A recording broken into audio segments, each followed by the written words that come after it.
আসসালামু আলাইকুম। অ্যাডসাইট back to back এলসির ক্ষেত্রে কেন আমাদের কোম্পানির সমস্যা হয় বা হচ্ছে যে ব্যাংক কেন অ্যাডসাইট এলসি ওপেন করতে নিরুৎসাহিত করে, এই বিষয়টা নিয়ে আমি অনেকদিন ধরেই কথা বলবো ভাবতেছিলাম। তো আজকে ফাইনালি কথা বলতেছি। আসলে অ্যাডসাইট এলসিটা এমন একটা টার্মস বা এমন একটা এলসি, সেটা হচ্ছে যে আপনি মালামাল বুঝে পাওয়ার সঙ্গে যদি কাগজপত্র আপনার ব্যাংকে আপনার পার্টি জমা দেয়, তাহলে পেমেন্টটা কিন্তু ব্যাংক অটোমেটিক করে দেবে। মানে আপনার এখানে খুব একটা বেশি সময় পাওয়া যায় না।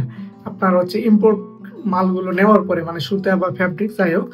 তো সেক্ষেত্রে হয় কি, যেহেতু আপনার মাস্টার এলসির যে ভ্যালু, সেই ভ্যালুটা কিন্তু মানে মাস্টার এলসির যে ডলার, সেটা কিন্তু আপনার শিপমেন্ট হওয়ার পরে আপনার বায়ার আপনাকে পাঠাবে। অনেক ক্ষেত্রে হয়তো বা অ্যাডভান্স টিটি বায়ার দিতে পারে, কিন্তু আপনার হচ্ছে 80%ই হচ্ছে শিপমেন্টের পরে বায়ার আপনাকে পেমেন্ট করবে।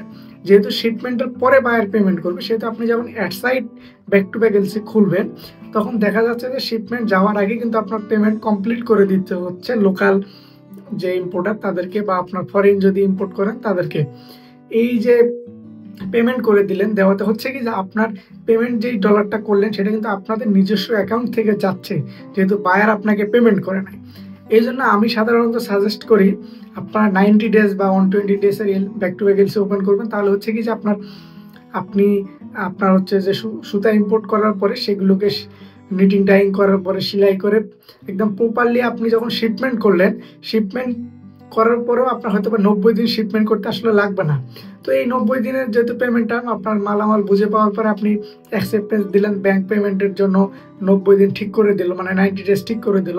তারপরে আপনার শিপমেন্টের যে প্রসেস সেগুলো রেডি হচ্ছে, দেন আপনার শিপমেন্ট হওয়ার পরে বায়ার পেমেন্ট আপনাকে করলে আপনাদের যে ডলার সেটা ব্যাংক আপনাদেরকে দিল, আর যেটা হচ্ছে ব্যাক টু ব্যাকের পেমেন্ট সেটা ব্যাংক কেটে রেখে দিল। যখন 90 ডেজ সময় পার হবে, তখন ব্যাংক সেটা অটোমেটিক পেমেন্ট করে দেবে।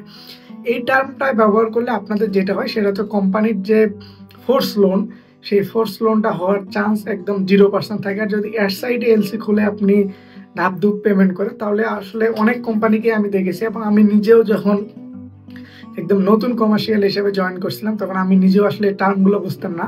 দেখতাম যে আপনার ফ্যাব্রিক্সের দাম হচ্ছে 5 সেন্ট কমের জন্য আমি না হয়তো বা 90 ডেজ থেকে সেটাকে কমায় অ্যাড সাইডে নিয়ে আসতাম, এবং অ্যাড সাইডে এলসি করা একসময় দেখতাম যে আমার আসলে ড্যাডে যে ব্যালেন্সটা থাকার কথা, সেই ব্যালেন্সটা তখন থাকতো না। অবশেষে আমার ফোর্স লোন হতো, এবং এটার জন্য আমি অনেক সাফার করেছি।